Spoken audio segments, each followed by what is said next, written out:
Hello everyone, myself Dr. Manju Meena, Assistant Professor in Chemistry from Government College Kota. आज हम alkanes में methods of preparation एवं physical properties of alkanes के बारे में अध्ययन करेंगे। सर्वप्रथम हम देखेंगे कि इसकी बनाने की विधियाँ क्या क्या हैं।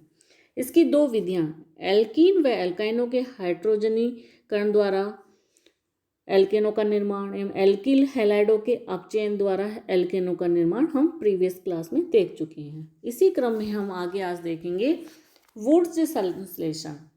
इस विधि में क्या होता है कि निम्नतर हैलाइडों से उच्चतर एल्केन प्राप्त करते हैं। जब एल्किल हैलाइडों का शुष्क ईथरीय विलयन में सोडियम के साथ जब इसकी क्रिया करवाई जाती है तो क्या प्राप्त होते हैं, हमें उच्चतर एल्केन प्राप्त होते हैं। इसके दो प्रकार के मैकेनिज्म है। फर्स्ट है आयनिक विधि। इसमें क्या होता है, एल्किल हैलाइड सोडियम मुक्त मूलक के द्वारा क्रिया करता है और वह किस में कन्वर्ट हो जाता है, RNA और NaX। अब ये इसकी एल्किल हैलाइड से क्रिया करवाएगी तो क्या होगा, हमें एल्केन प्राप्त होता है और NaX बाहर निकल जाता है। सेकंड हम देखेंगे मुक्त मूलक विधि। इसमें क्या होगा, जो एल्किल हैलाइड है सोडियम मुक्त मूलक के द्वारा क्रिया करेगा और क्या का निर्माण करेगा, एल्किल मुक्त मूलक। फिर दो एल्किल मुक्त मूलक आपस में रिएक्ट होकर क्या बना लेते हैं, एल्केन। यदि दो भिन्न भिन्न हैलाइड लेकर इसकी सोडियम के साथ क्रिया कराई जाए तो इसके विभिन्न एल्केनों का मिश्रण प्राप्त होता है। जैसे 3 एल्किल हैलाइड 6 सोडियम और ये 3, तो सोडियम के साथ क्रिया करके ये एल्केन R से इस वाले R' जुड़ जाएगा, या दोनों RR ही जुड़ जाए, या R'। तो इस प्रकार से एल्केनों का मिक्सचर प्राप्त होता है। जैसे कि यदि हम मैथिल आयोडाइड व एथिल आयोडाइड का शुष्क ईथर की उपस्थिति में सोडियम के साथ गर्म करें तो हमें किसका मिश्रण प्राप्त होता है, एथेन, प्रोपेन और ब्यूटेन का मिश्रण प्राप्त होता है। जब दोनों मैथिल आयोडाइड आपस में जुड़ जाएंगे तो एथेन का मिश्रण प्राप्त होगा। जब एक मैथिल और एक एथिल समूह का जुड़े तो प्रोपेन प्राप्त होगा, और यदि दोनों ही एथिल समूह जुड़ जाए तो एन ब्यूटेन का मिश्रण प्राप्त होता है। तो इस प्रकार से हम उच्चतर एल्केनों का निर्माण वुड्स मेथड्स के द्वारा कर सकते हैं। नेक्स्ट मेथड है ग्रिग्नार्ड अभिकर्मकों से। जब हम ग्रिग्नार्ड अभिकर्मकों की सक्रिय हाइड्रोजन वाले यौगिकों के साथ अभिक्रिया करवाते हैं तो हमें क्या प्राप्त होता है, एल्केन। Z यहाँ पर है OH, OR, RNH2। यदि हम एथिल मैग्नीशियम ब्रोमाइड की क्रिया वाटर के साथ करें HOH के साथ तो क्या प्राप्त होता है, एथेन। नेक्स्ट मेथड है कार्बोक्सिलिक अम्लों द्वारा। कार्बोक्सिलिक अम्लों के सोडियम अथवा पोटेशियम लवणों से एल्केन प्राप्त करने की दो विधियां हैं। फर्स्ट विधि क्या है, सोडा लाइम द्वारा विकार्बोक्सिलीकरण। जब कार्बोक्सिलिक अम्लों का सोडियम या पोटेशियम लवणों का सोडा लाइम NaOH+CO के साथ शुष्क आसवन करवाया जाता है तो कार्बन डाइऑक्साइड का निष्कासन होकर एल्केन प्राप्त होती है। इसमें कार्बोक्सिलिक अम्ल से एक कार्बन परमाणु कम वाला एल्केन प्राप्त हमें होता है। जैसे हम यहाँ देखिए सोडियम प्रोपोनेट, यहाँ कितने कार्बन है, 2 और 1 3। जब इसकी हम सोडा लाइम NaHCO के साथ क्रिया करवाते हैं तो यहाँ से क्या प्राप्त होता है, हमें एथेन, 2 कार्बन परमाणु युक्त। सेकंड मेथड है इसका कोल्बे विद्युत अपघटनी विधि। इस विधि में निम्नतर अम्लों से उच्चतर एल्केन प्राप्त होती है। जब कार्बोक्सिलिक अम्लों के सोडियम या पोटेशियम लवणों के सांद्र विलयन का जब हम क्या करवाते हैं, विद्युत अपघटन था इलेक्ट्रोलाइटिक, तो उच्चतर एल्केन प्राप्त होते हैं। जैसे RCO के जब विद्युत अपघटन या इलेक्ट्रोलाइसिस करवाया जाता है तो हमें एल्केन मिलता है, CO2 बाहर निकल जाती है, H2S गैस बाहर निकल जाती है और KOH बाहर निकल जाता है। यहाँ हम देखें सोडियम प्रोपेनेट, कितने कार्बन एटम इसमें, 2 + 1 3। जब इसका हम इलेक्ट्रोलाइसिस करवाते हैं वाटर मॉलिक्यूल के साथ तो हमें प्राप्त होता है ब्यूटेन और CO2 बाहर निकल जाएगी, H2KOH। इसकी क्रियाविधि हम निम्न प्रकार से लिख सकते हैं। जब हम सोडियम प्रोपियोनेट की क्रिया करवाते हैं तो किसमें बाहर निकल जाता है, आयन के रूप में, या C2H5CO- प्लस K प्लस में ये टूट जाता है। फिर ये एनोड पर जाके मुक्त मूलक में कन्वर्ट हो जाता है, क्योंकि इसमें से एक इलेक्ट्रॉन बाहर निकल जाता है। ये मुक्त मूलक फिर C2H5 मुक्त मूलक में कन्वर्ट हो जाता है और यहाँ से क्या बाहर निकल जाती है, CO2 गैस। फिर दो एथिल मुक्त मूलक आपस में क्रिया करके ब्यूटेन का निर्माण करते हैं। ये कौन सी कहाँ पर हो रही है, एनोड पर। और कैथोड पे क्या होगा, जो पोटेशियम है वो दो इलेक्ट्रॉन ग्रहण करके वाटर मॉलिक्यूल के साथ रिएक्ट होकर KOH व हाइड्रोजन गैस में कन्वर्ट हो जाता है।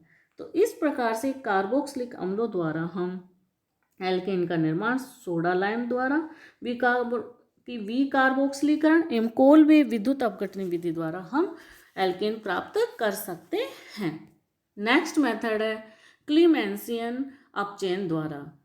कार्बोनिल यौगिकों को यदि हम जिंक अमलगम व HCl के साथ अपचयित करवाएं तो C डबल बॉन्ड O समूह का अपचयन किसमें हो जाता है, CH2 समूह में।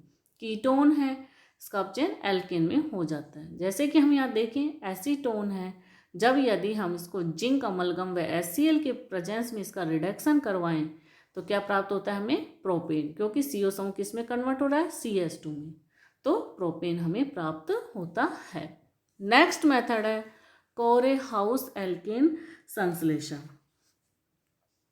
इसमें क्या होता है, कोरेहाउस एल्केन संश्लेषण में इस विधि में कार्ब धात्विक यौगिकों की एल्किल हैलाइड के साथ युग्मन क्रिया करवाई जाती है।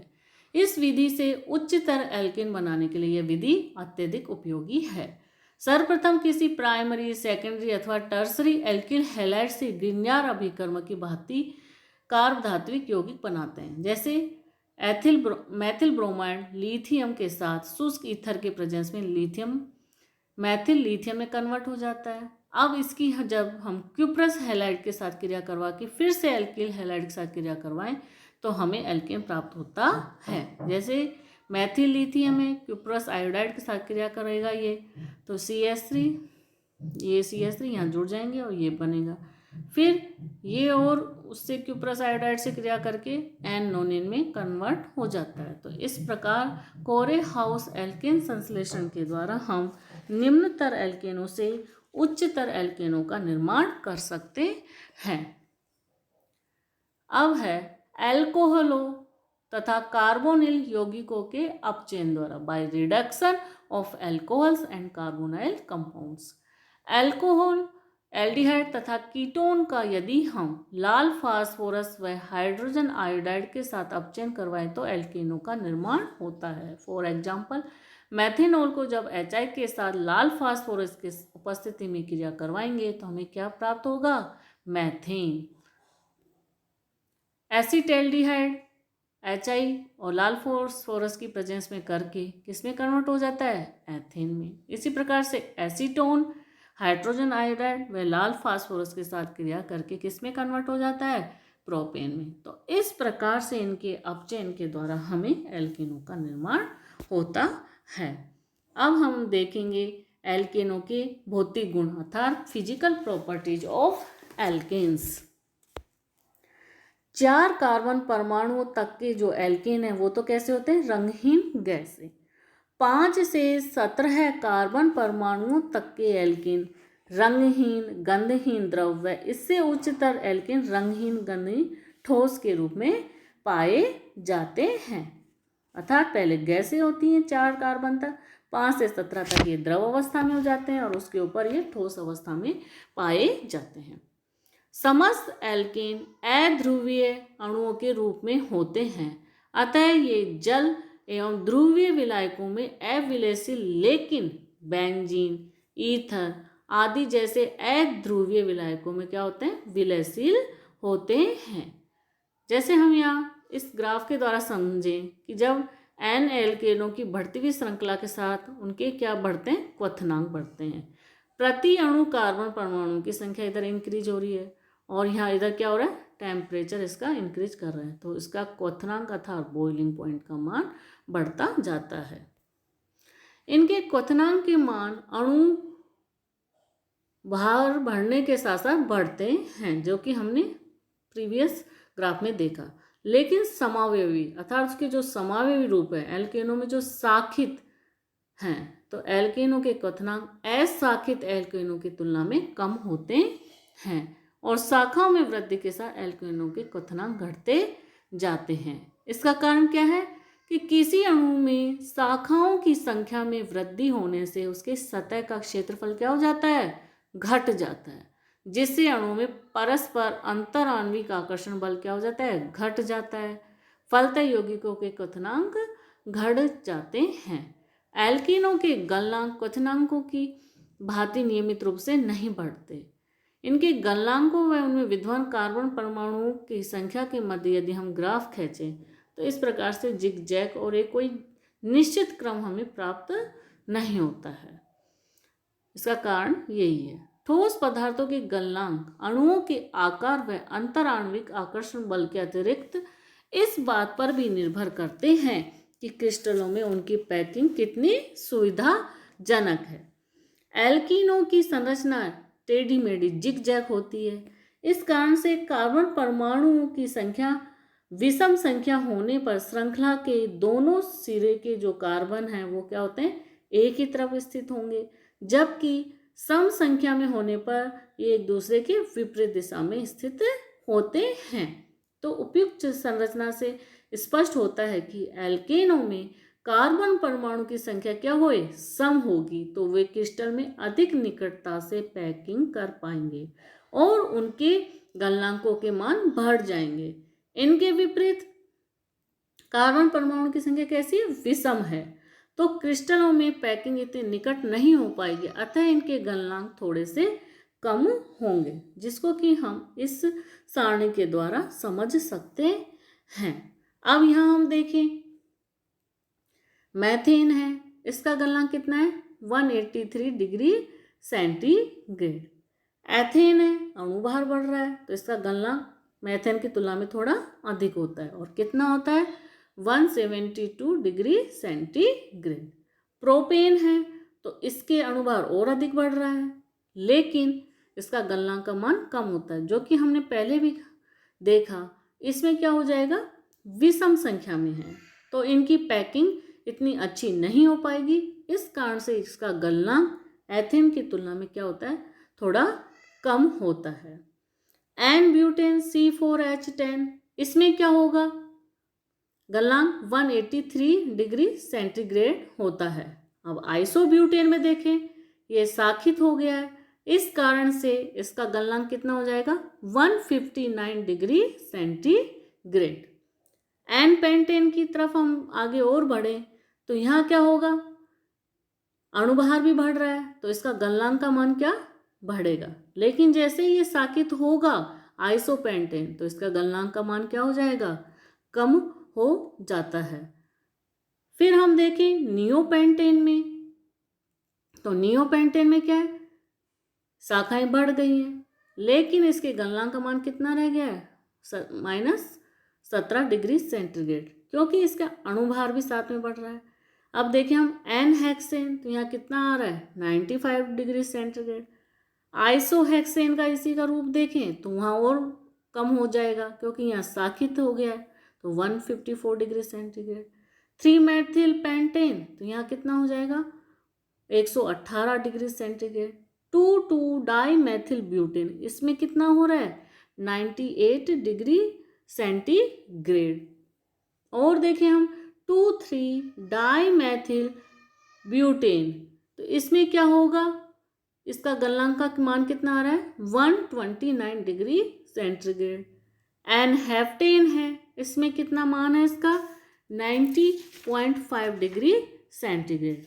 तो इस प्रकार से हम कह सकते हैं कि किसी अणु में शाखाओं की संख्या में वृद्धि होती है तो उसका क्या हो रहा है, सतह क्षेत्रफल घटता जा रहा है, जिससे कि अणु में परस्पर अंतर आणविक आकर्षण बल क्या होता जाता है, घटता जाता है। इस कारण से क्या हो रहा है, इनके क्वथनांक के मान तो क्या हो रहे हैं, घट रहे हैं। जैसे ही हम यहाँ देखें क्वथनांक के मान घटते जा रहे हैं, जब क्या हो रहा है, शाखा बढ़ रही है। यहाँ 69 डिग्री सेंटीग्रेड था क्वथनांक का मान, जबकि आइसोहेक्सेन में कितना हो गया, 60 डिग्री सेंटीग्रेड हो गया।